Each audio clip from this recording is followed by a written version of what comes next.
No, don't try to like mess with my levels either to bring me up. You ain't even gotta hold it that high. You can hold it like right here, and it's still. Oh yeah, I don't know who might be listening to this. I don't know who might be listening to this. Oh man, it's a shame, man, that we have this much fun. Oh, well, getting the cut, fresh cut, man. All right, hitting the baseball. That's it, man. I told you, this going to be in your wheelhouse, man. So, Father's Day is around the corner, and I am just talking to dads, man. Mm-hmm. And so, you got several children.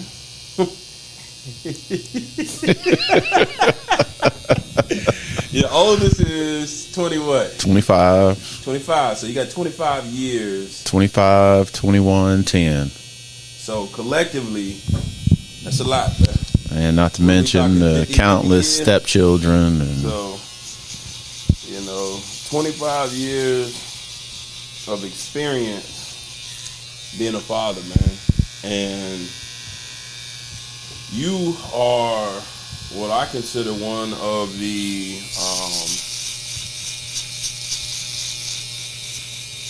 lucky few that have boys and girls. And so the way that you see things and your experience is going to be very unique, I think, just because of that. Mm-hmm. And so,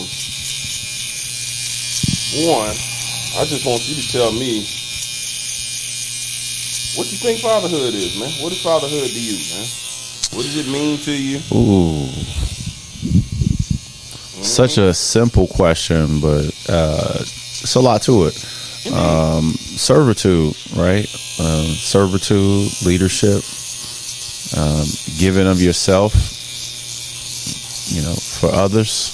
Mm-hmm. I think it's that African proverb that says, society is made great when men plant trees knowing that they'll never be able to partake in the shade. Mm-hmm. And that kind of reminds me of fatherhood, is that you're making these deposits and these investments into your children, all for their glory, all for their benefit, all for their protection. So, it's a ministry. It's definitely a service. Okay. So, if you were thinking, man. So, how do you qualify what a good father is? What are the qualifiers? What's the do you know how's that measured? Do you measure yourself?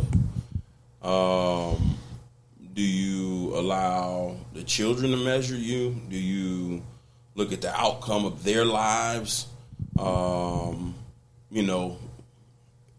Do you think there's a measure for good? Does good mean, hey, I did my best? Yeah, I think at the end of the day, though, I think that's it, right? Is that, did you do your best? Did you give everything you can? Because the measurement scale is going to be different for different people. Some people have more to give, more tools to give, but they have more money, more time. But at the end of the day, did you give your time, your talent, and your treasure into your children? And was that consistent? The Bible talks about how your kids will rise up and call you blessed, right? So a little bit of that measurement, a little bit of it will be the lives that they live, but they're their own people at the same time, right? You try to teach them and equip them to make the right decisions and the right choices, and to a certain extent you can guide them, but they'll make that on their own. So just because they get they make a few bad decisions or make a mistake, that does not necessarily mean a person isn't a good father. But I think, are they present and consistent and caring and gentle and loving and giving? And I think by those metrics, I think you could certainly qualify them as a success. Okay. I mean, so you said doing your best, right? And I mean, I'm just going to ask you this because I'm trying to figure it out. Maybe you'll have a good answer for me, man. I'm curious. I mean, you were a former athlete, pretty good from all accounts that I've heard. Former athlete, man. You're no longer competing in athletic competition like that, man. Right. So, my question is this, man. Being an athlete, there's a certain thing that you know and understand, man. Why is such a high value placed on doing your best as a parent? Okay? Inevitably, as an athlete, you know that there's a lot of people that came and tried out for the team and they did their best and their best wasn't good enough and they just didn't make it. So why is it like, okay, in this arena as a parent, like, well, I did my best. You know what I mean? And that's supposed to be acceptable. You know what I mean? There's a lot of people that do their best, and what happens if your best doesn't measure up, man? If your best isn't good enough, if it isn't, you know? Yeah, I think as children, and we look at our own parents, right? We wanted more from them, or we may have wanted more from them, but as you get older, you start to understand they gave you what they could, and you begin to operate in a little bit more grace. And I think the difference between parenthood, fatherhood, and athletic competition is there's very specific parameters that you got to reach, right, in order to do that. Whereas I think it's a little bit more broad from a parental aspect.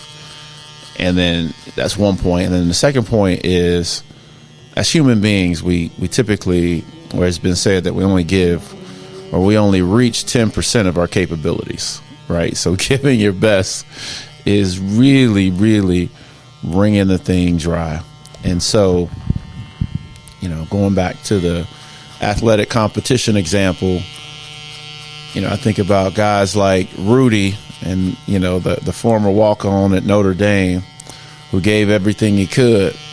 And even though he wasn't talented enough, he inspired, the rest of his teammates. And so as a parent, even if you're not good enough or you don't have all the tools, you don't have all the abilities, if you give everything you can, you will more than likely inspire greatness and excellence in your children.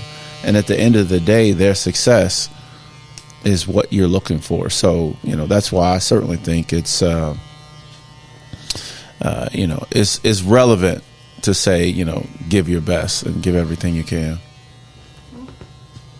Good answer, man. Good answer. Let's bring Rudy in. Everybody got a soft spot for Rudy. Good response, man.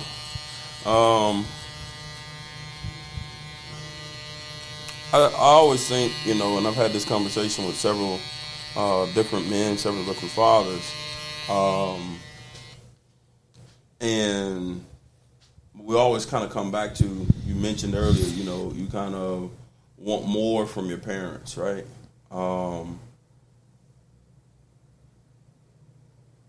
I think that in wanting more from your parents, of course, as a child, you may not always be able to articulate what you need and what you want from your parent.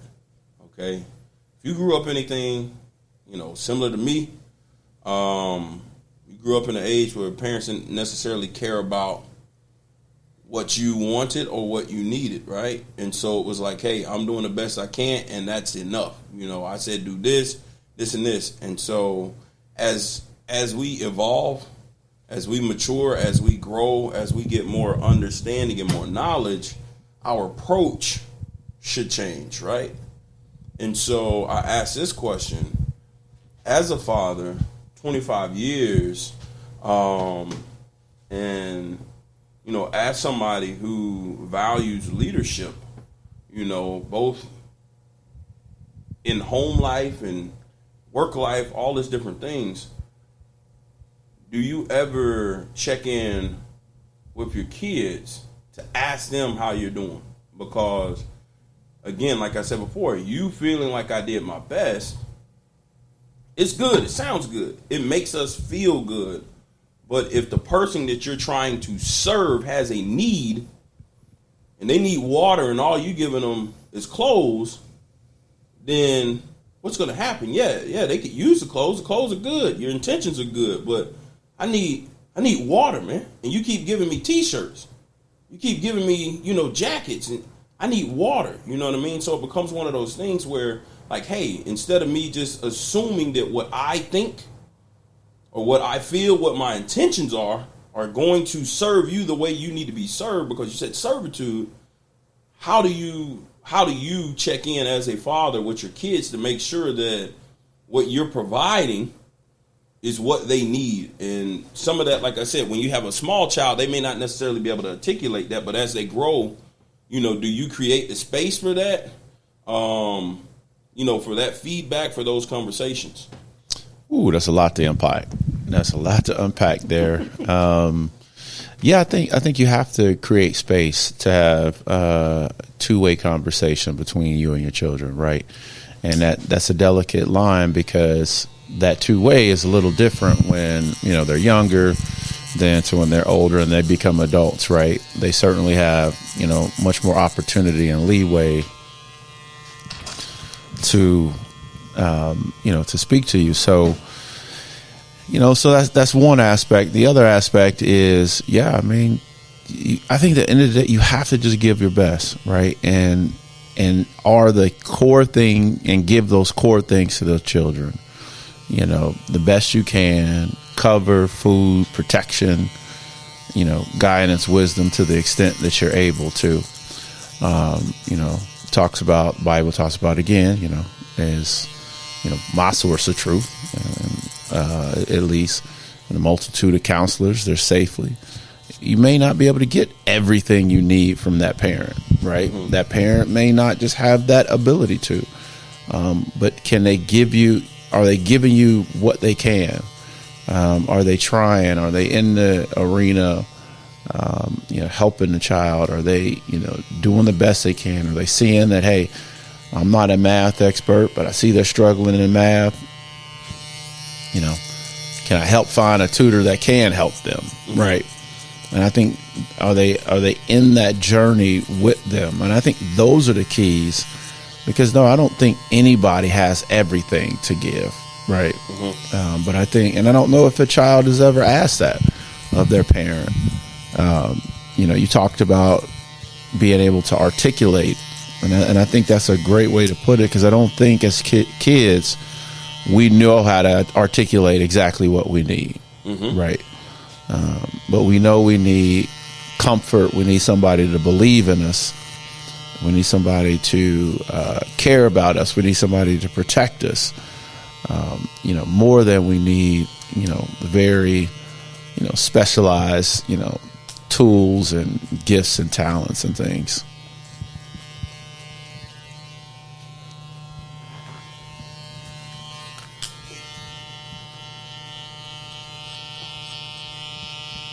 So,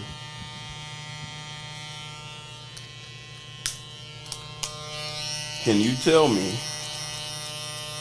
how fatherhood has changed or impacted your life?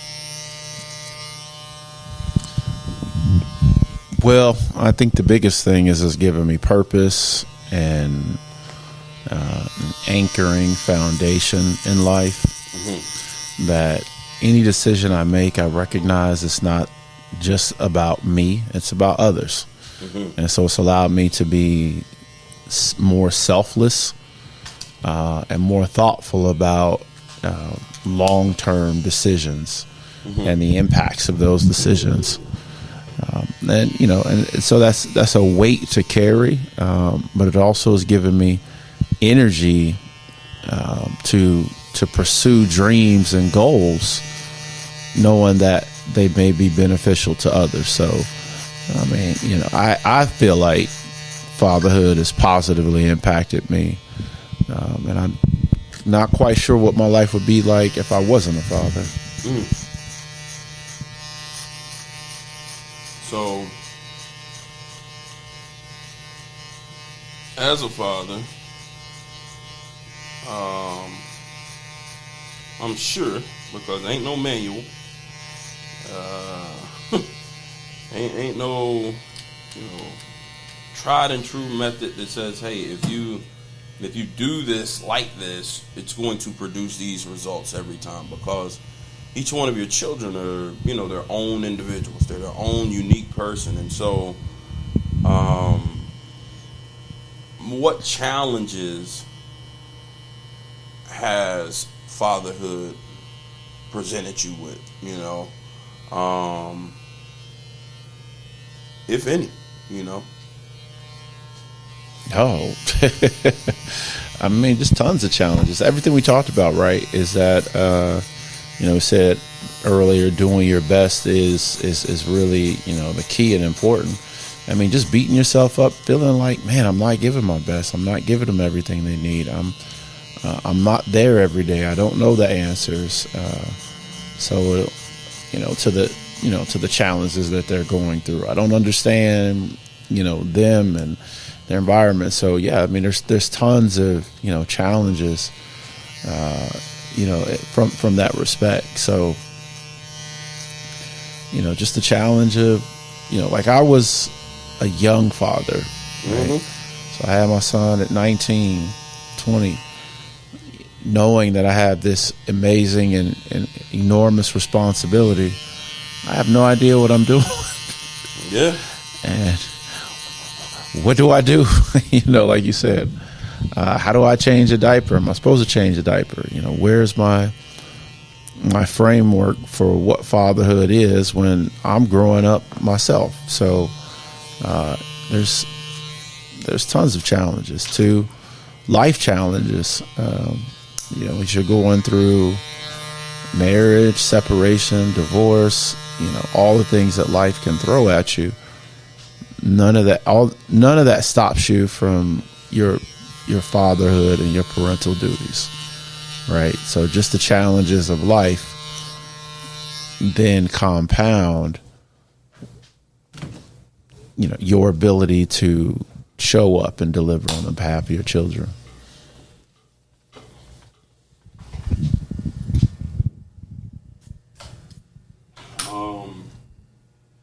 Being that you were so young, and you still, figuring life out, and I think, and maybe it sounds crazy to say this, but I think the parents I've talked to seem to agree. The parenting is a bit of an experiment. You're getting in there and you're mixing some stuff together, and you add a little bit of this, you add a little bit of that, and you hope it works out, right? You hope for the best. Did you have any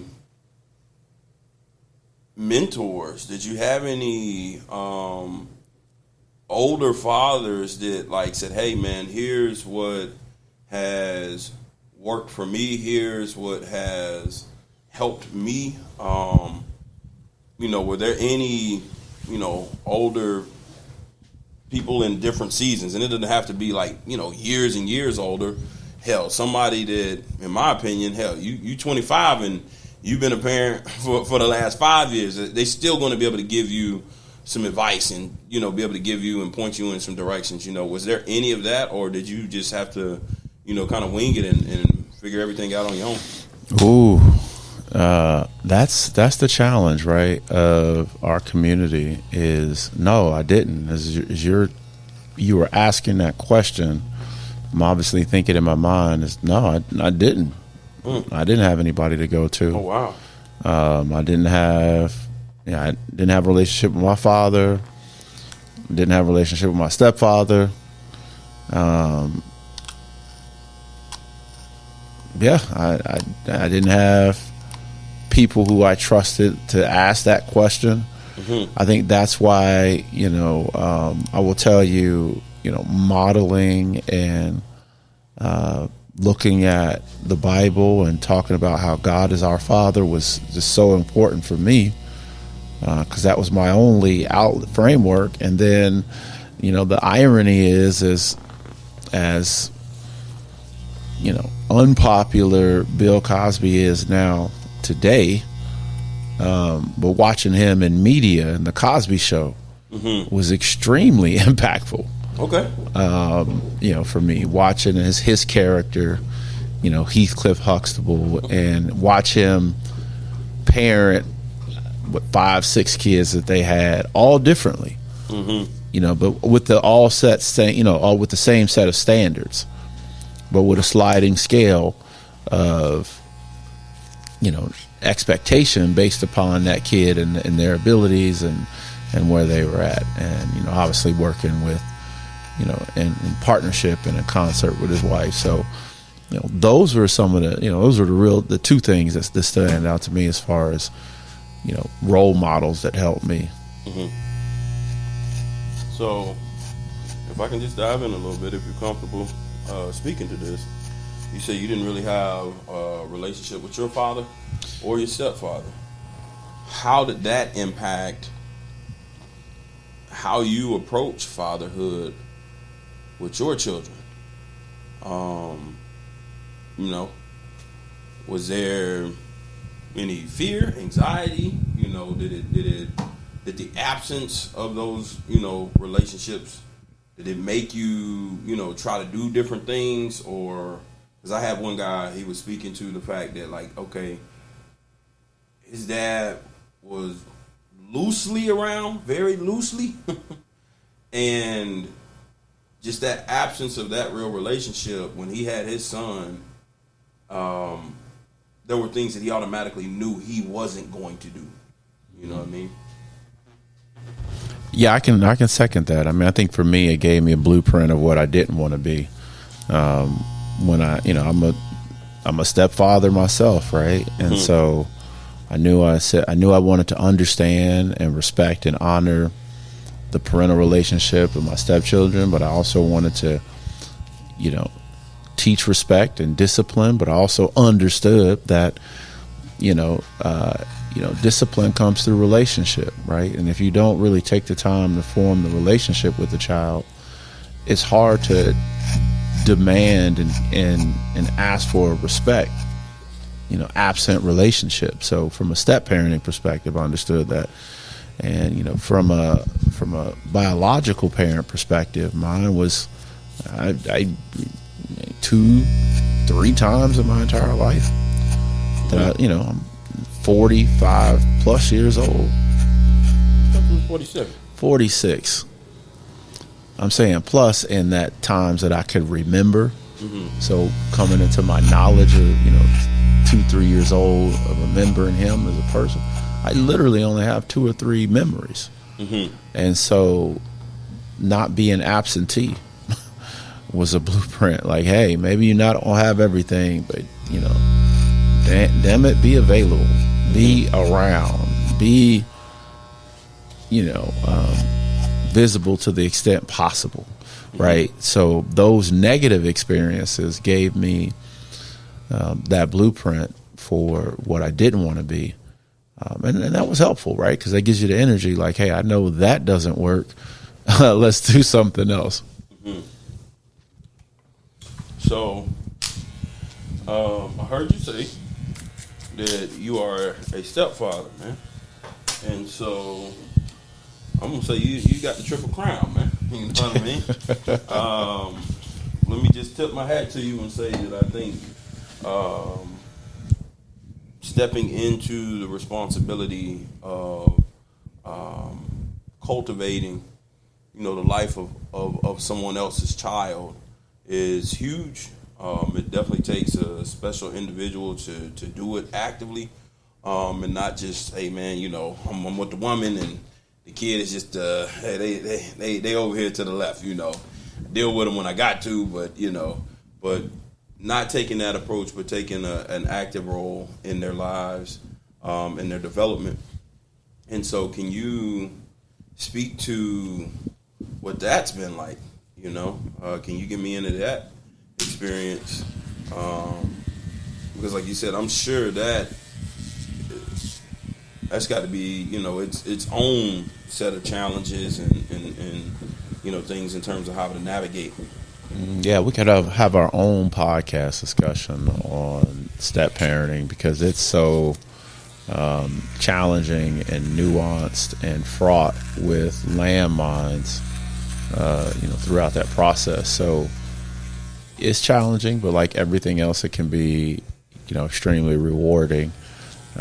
If you choose to be with a woman that has children, as you mentioned, I don't understand how some men can just say, hey, that's just over there. I'm with the woman and the kid's just over there. Because they're a package deal, right? And so, as a step parent, you're doing my beard, so I gotta be careful. But as a step parent, you got to take them as a package deal, and you got to understand this is going to be even that much harder because this is not your biological child. This is your child, and you have to raise, teach, love, care, and honor without violating the parental relationship that they already have. You can't directly and indirectly usurp your authority. You can, but you don't want to. You always want to big up the other parent, even if they're absentee or not the best in the world, right? Because you want to create a positive image for that child. Because at the end of the day, it's just like with your own children. The end goal is the growth, health, and success of the child. So let me ask this: you said you don't want to violate. Use the word violate to the other parental stuff that's going on with the biologicals, right? I had this conversation yesterday, and I gotta ask: is it a violation to have your stepchildren call you dad?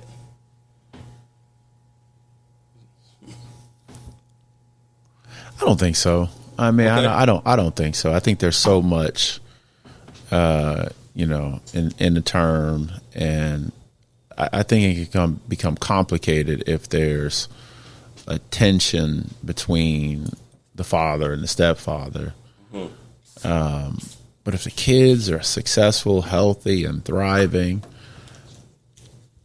if they call one father and one dad, and I think it's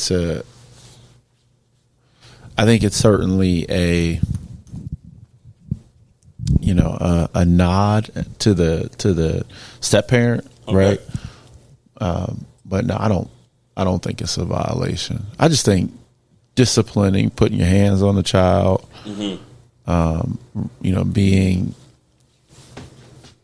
I think having a hard iron fist, especially without communicating mm-hmm. with the other parent, I think those are the violations that I kind of speak to. But I didn't really. Okay, I don't really see. Yeah, I've talked to some men, and it's a hard no. Like, hey, nah, man, I don't want nobody else. Nah, my child ain't calling nobody else. Dad. I'm their daddy. If you're not available, and you're not around, and what you're not, are? and you, well, what if you're active co-parenting, and I'm not going to fight for something that I already am. Like okay. I'm the father. You know what I mean? I'm the father. So if I'm active in their life now, in those discussions where it's a poisonous relationship between the biological father and mother, and she's moved on and she's got a new husband, mm-hmm. and they're creating a negative relationship between the biological father and the children. Well, yeah, I can certainly understand why that's a violation. Mm-hmm. Assuming all things are healthy, though, mm-hmm. The kids are healthy, the relationship between the biological father and the woman is healthy, the relationship between the stepfather and the biological father is healthy. In those cases, no, I don't think it's a violation. But, assuming everything's healthy. Okay. I'm just curious because, assuming all things is healthy, like, I still had a lot of men that were like, no. And so I asked that question to anyone in that situation because I listened to a guy that's a stepfather, and he made an extremely valid point. He felt like it was disrespectful not to call me dad and I'm expected to perform and do all the duties as a dad does. You know, even when you with me, you at this household, I'm still covering you, I'm still protecting you, I'm still providing for you, I'm still giving you love, I'm showing wisdom, I'm doing everything your biological father does. So he was like, you know, so I asked that question because of that, and I was like, well, the man does have a point. Yeah, I mean, listen, I think, Bill, when you sign up for that job to be, see the thing about step parenting is, it's one thing to be in a relationship and you and the lady decide to have a child, right? When you're a step parent, like, and this is my issue with step parents sometimes, they chose that.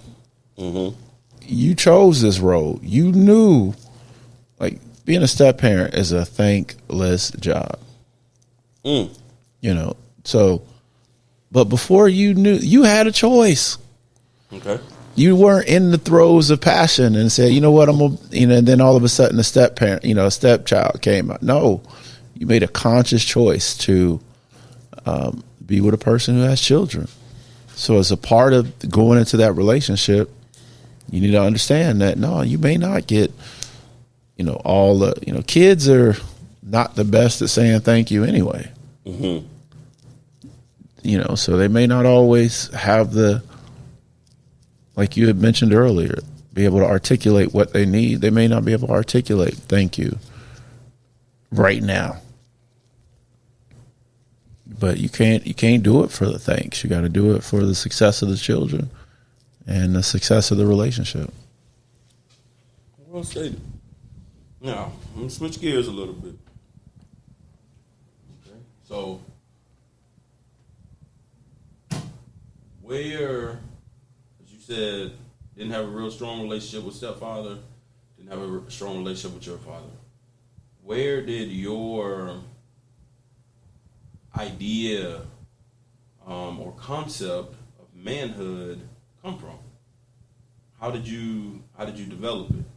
Was it solely, you know, images and things that you saw on TV, media, or was it like, you know, were there different individuals that might have stood in the gap? I know you played sports. Were there coaches? Were there other people that you just, you know, hey, I'm picking and choosing what I want to believe about manhood or what I think manhood is?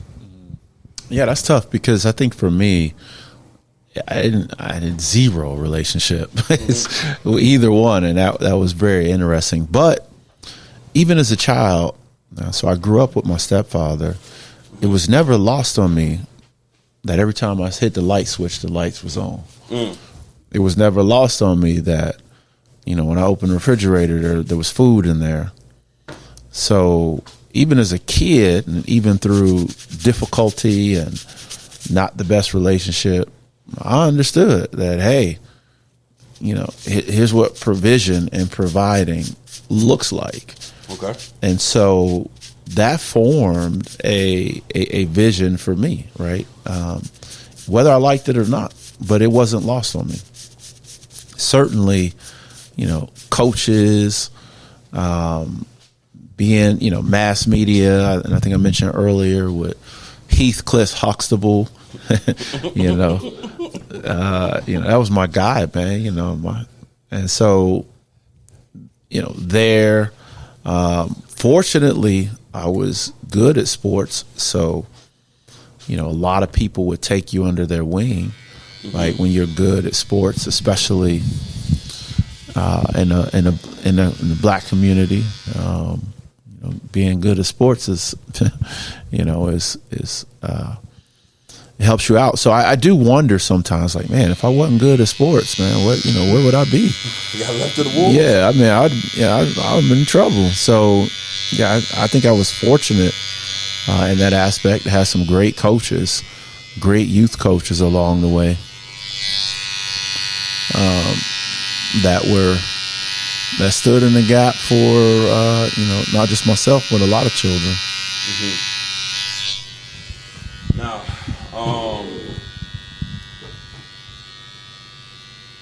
can you tell me, just as a father now, and, you know, 40 plus years old, has your idea and concept of manhood changed?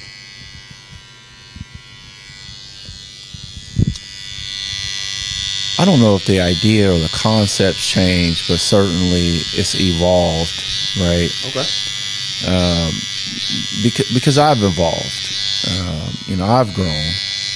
And so, you begin to understand that, manhood and masculinity, may have less to do with, keeping your chest out, and more about keeping your word, right? Okay. And so those characteristics of manhood and masculinity have, moved from outward displays of manhood and more to characteristics and character as really being the core assets of manhood. But I still think, manhood, fatherhood, provide, protect. But I also think as I've gotten older is, to care, to be gentle, to be loving, to have the ability to make war if necessary, but refraining from that, right? I think early on, being a man was, barking real loud, roaring real loud, showing you the biggest and you the baddest. Whereas I think as you're getting older, it's more about, again, provide, protect, love, and let that violence and things like that be a last resort, and only in cases of, protecting of the children and the family. So I asked that question because you said your ideas and your concepts, your beliefs about manhood and what manhood is have changed and evolved as you've evolved, which should happen, but oftentimes it doesn't. And so there are some people that still hold, beliefs, but like you said, you've matured, and just your way of looking at life, the lens that you see things through, has adjusted, and so you got more perspective now. You got more experience to kind of build that concept off of. Now, father, you got a young man and you got girls. How have you taken, what you initially at early age, 20, 21 years old, or whatever, 19, 20, having a son, and what manhood was then, or what you perceived manhood to be then? How has you, teaching and showing him what manhood is and demonstrate, how has that changed as you have evolved in terms of what manhood is? Yeah, I don't think it's changed. I mean, you want to teach, you want to teach your kids to give the best that they can, to be the best that they can. I think the difference is between boys and girls.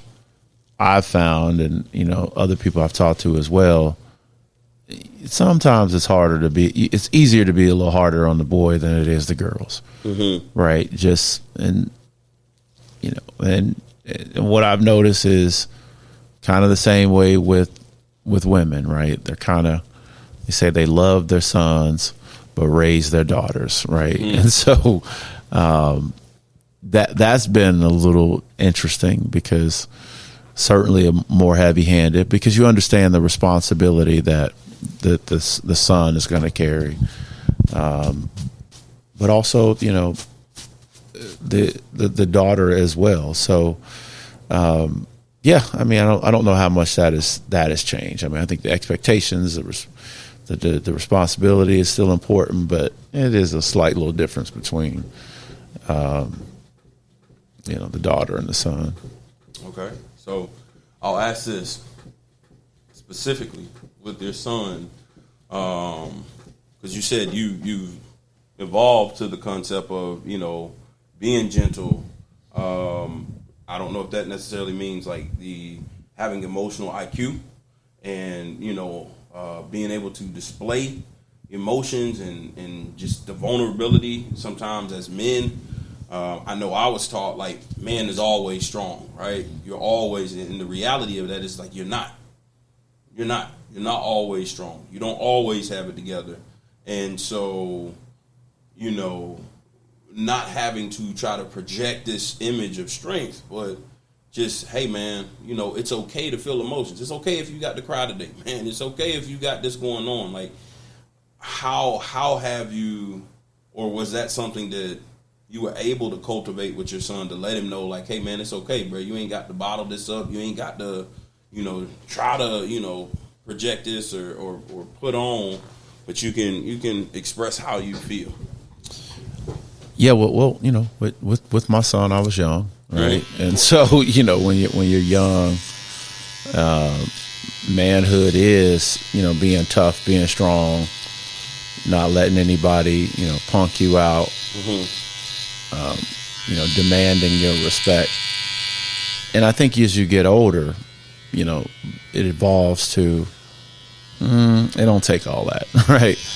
And so certainly as I've evolved as a person, I try to, evolve that, with my son. And so I think that is the challenge of having children early, right? Okay. Because, you're learning too. Mm-hmm. And so they're getting one teaching early on and then, having to adjust. So, that was, that was a opportunity. Hold on. Oof. Oh, no, you go ahead. I can't have it. It's harder to answer under the beard. Hold that thought real quick. Okay. Get your lip. Collect your thoughts.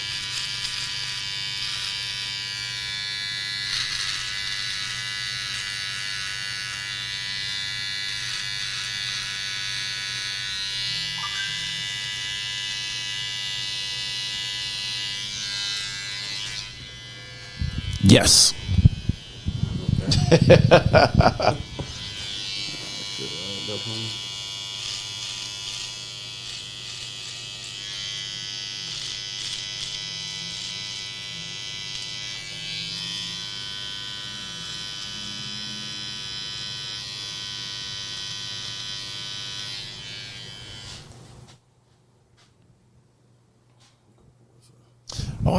But I think I covered it, right? I think just from the standpoint of, early on when I was younger, I gave him, what I understood at the time, what manhood was, which was, being tough and, doing your best and, not letting anybody punk you out and which never really changed. It just evolved to, you don't have to lead with that. You could lead with you're more than your athletic ability. You're talented, you're gifted, you're caring, and this world requires more of you than just what you can bring from an athletic standpoint.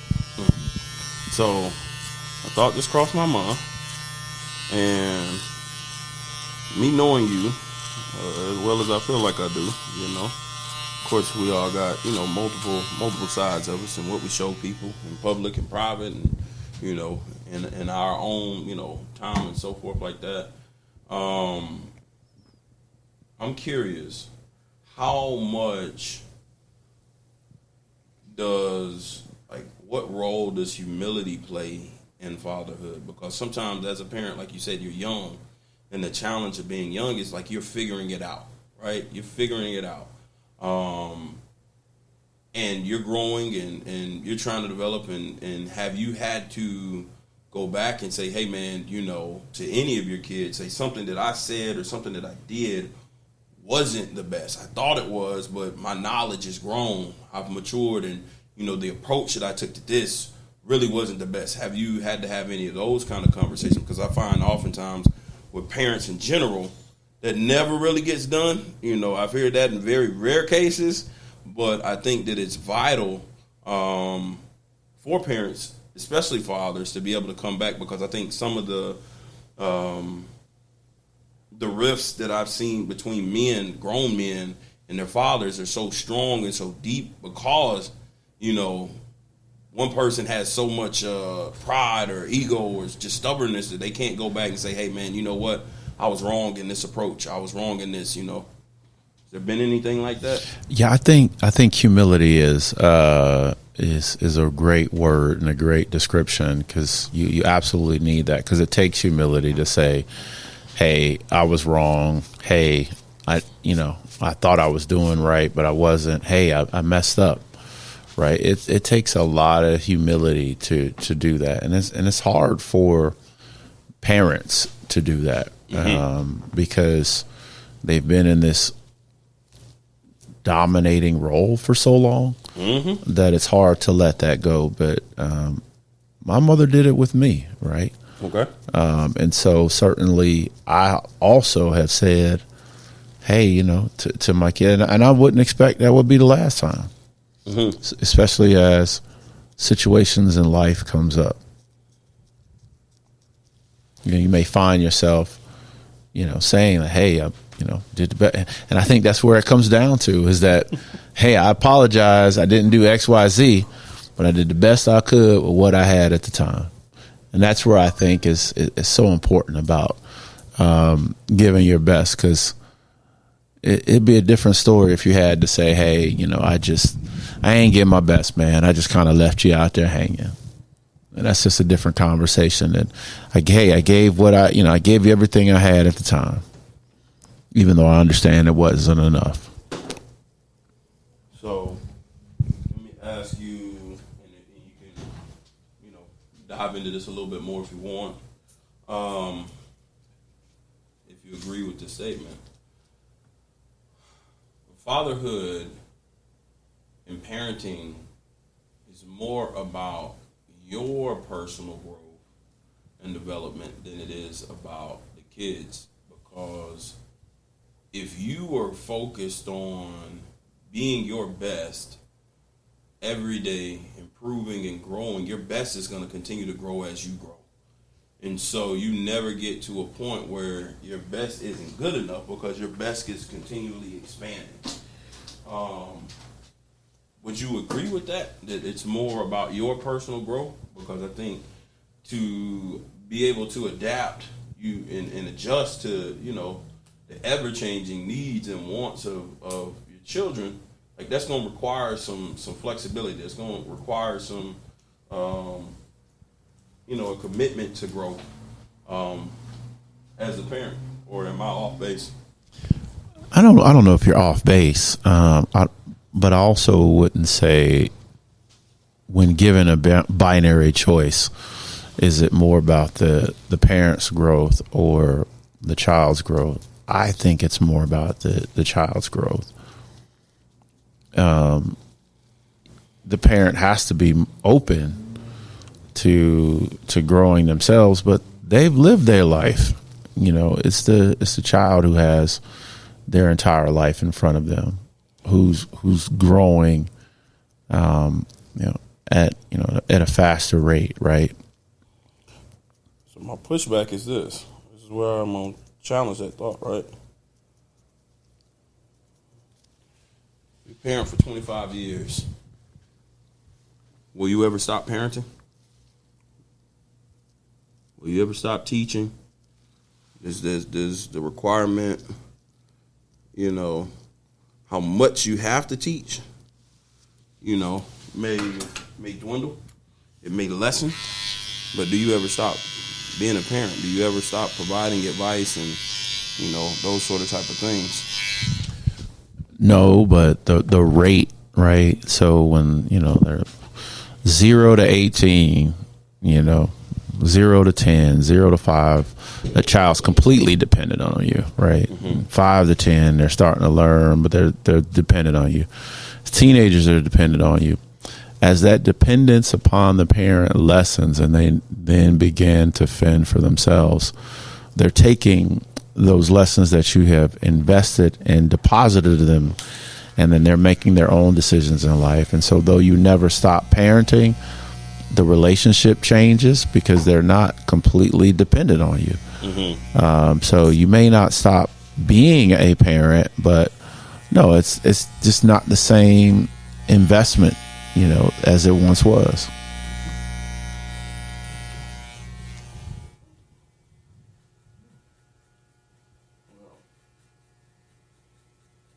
Hit you with the steamer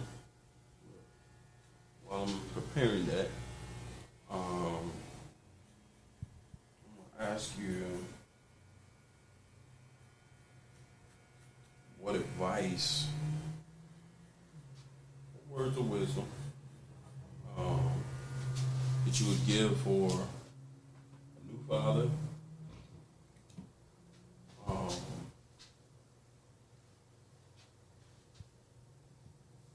Based off of your experience, and just think about that. Hit you with this.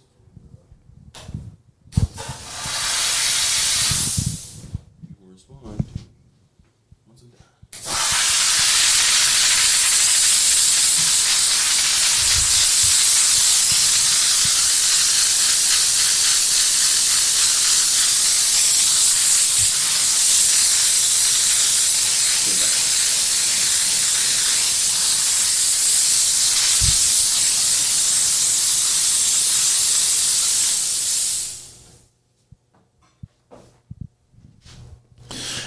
Advice for a new father.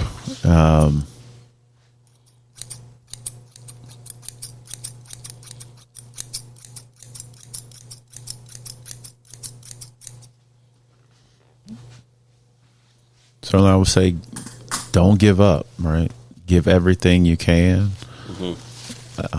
You're not always going to get a thank you. You're not always going to get a high five from the children, from your wife, your girlfriend, your partner, but be invested in your child's life.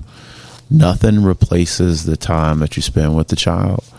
I would encourage, fathers to have as much intimacy and closeness with their child early on, because I think as men, we tend to wait until the child gets a certain age. Then we try to be a parent, whereas, for a father, parenthood starts, when a child's born, right? So I would certainly try to be active, and create that bond early on, and understand that, mistakes will be made, but you're not going to get everything right, but having the humility to say when you're wrong, and always to pursue the best possible outcome for your children. Thank you, sir. It's interesting that you say that, because I had someone yesterday mention the fact that as fathers, it's important to cultivate the connection early, as you just said, and he expressed it, it's almost exactly the same. Just because, mom and the child are, literally connected. We got to cut the umbilical cord, to prove it, So it's one of those things where they have a natural bond. And so he spoke to the fact that, when his son was a newborn, man, for a little bit of time, his son would cry every time he picked him up. And so just a challenge of, he thinking, dang, man, my son don't even want me to touch him. Why is it like this? You know what I mean? And I'm just dang, bro, what would I do in that kind of situation? So I imagine that definitely will present, some challenges. But I think that the approach that you just said in terms of, getting that connection and building that intimacy and personal relationship with your children early on is probably something that's probably going to serve you well. Any last words? Any final thoughts? No, that's great. I think just to build on that last thing, because that was a personal growth of myself, of that, my first child was 25.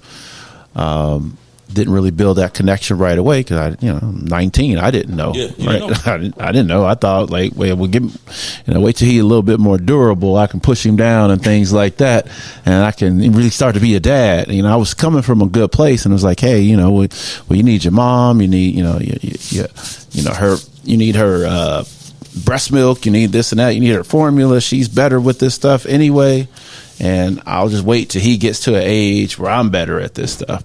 Whereas it's like, no, hop in there immediately and kind of break down some of those, traditional walls of what, fatherhood is supposed to be, and try to be a father and try to be, available and present from, day one, from conception. Right. And not even waiting for them to be born. So I think that was a difference. And I did that with my 10-year-old. Mm-hmm. Right.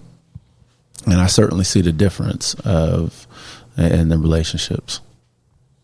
Well, thank you, man. I appreciate you sharing some of your wisdom and life experience. I think it's a great interview, man.